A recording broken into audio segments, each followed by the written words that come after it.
Kwanza tuna shukrani tatu leo. Shukrani ziko ngapi? Ziko tatu. Shukrani ya kwanza ni kwamba leo mwaka mpya tumeadudia juu ya ukumbi wetu wenyewe ukiwa umeezekwa.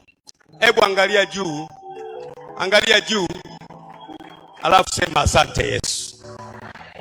Shike mkono mwenzako, mwambie ni kazi yako wewe mwenyewe, ni Mungu wako amekupa nguvu ya kufanya haya.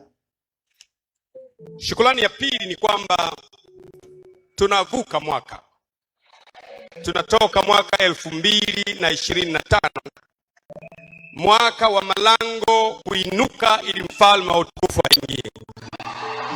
Malango yameinuka, hajainuka?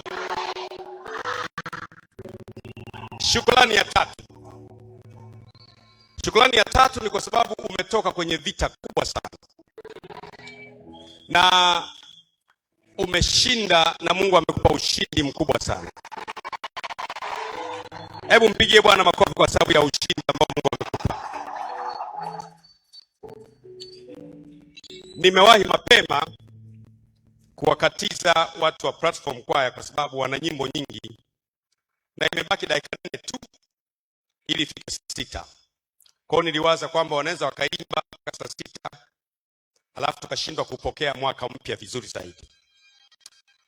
Tusome kwa pamoja wale wenye Biblia takatifu kutoka kwenye kitabu cha Matendo ya Mitume sura ya 27.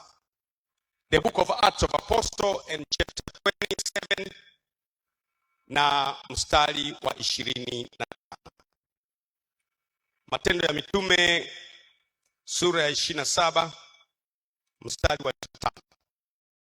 Basi wanaume, changamkeni. Mwambie mwenzako changamkeni. Tikise mwenzako, mwambie changamkeni.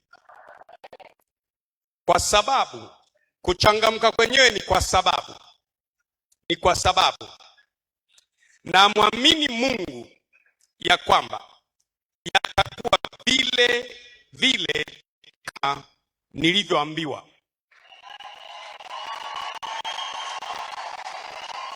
Niliambiwa nini? Wewe unajua niliambiwa nini? Sasa changamkeni. Mwambie wenzako changamkeni. Yatakuwa vile juu ya maisha yako kama mimi nilivyoambiwa. Changamkeni.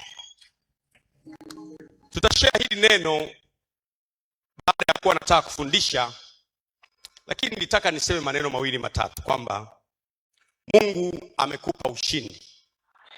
Umethibitisha kwamba ni mpiganaji asiyekuwa wa kawaida. Kuna siku moja Mfalme Daudi, mtu wa vita tangu jana wake, alikwenda vitani. Na kwenye vita hiyo akapata ushindi mkubwa sana. Aliporudi Daudi akamwambia mkuu wa majeshi, pamoja na kwamba tumeshinda vita, hebu nenda kawahesabu askari, maana nawaona mmerudi vitani, panga zenu zimejaa damu na mavazi yenu yamejaa damu nyingi. Hebu mkawahesabu wanajeshi waliokwenda vitani, walienda wangapi na wamerudi wangapi. Lengo la Daudi lilikuwa ni kwamba alipoziona panga na mavazi yamejaa damu ya askari wake, akawa nawaza kuna baadhi ya askari wamepungua kwa sababu ya vita. Kwa hiyo mkuu wa majeshi akaenda kuwahesabu. Hii ndiyo taarifa aliyowaletea. Akamwambia, Mheshimiwa Mfalme, ile idadi ya watu waliokwenda vitani nimeenda kuhesabu, imekuwa ni idadi ile ya watu waliorudi kutoka vitani, na vita tumeshinda. Bwana ni Bwana wa vita, Jehova ndio jina lake. Kanisa lisilojua vita sio la Yesu Kristo.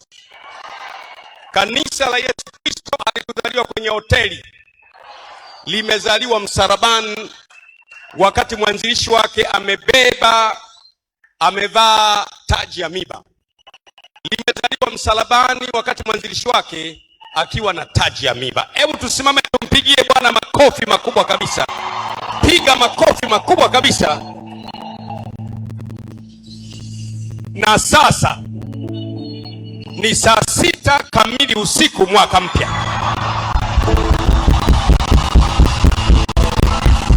Na sasa ni saa 6 kamili usiku, mwaka mpya. Mshike mkono mwenzako. Kama ni mwanaume, tembea dada au kaka, mwambie umevuka miaka. Mwambie pamoja na magumu yote umevuka. Pamoja na shida yote umevuka miaka. Pamoja na matukano yote umevuka mwaka. Rendolo popose. Emoshondolo. Remalabashetelele. Acha harufu yako iene kwa mataifa yote.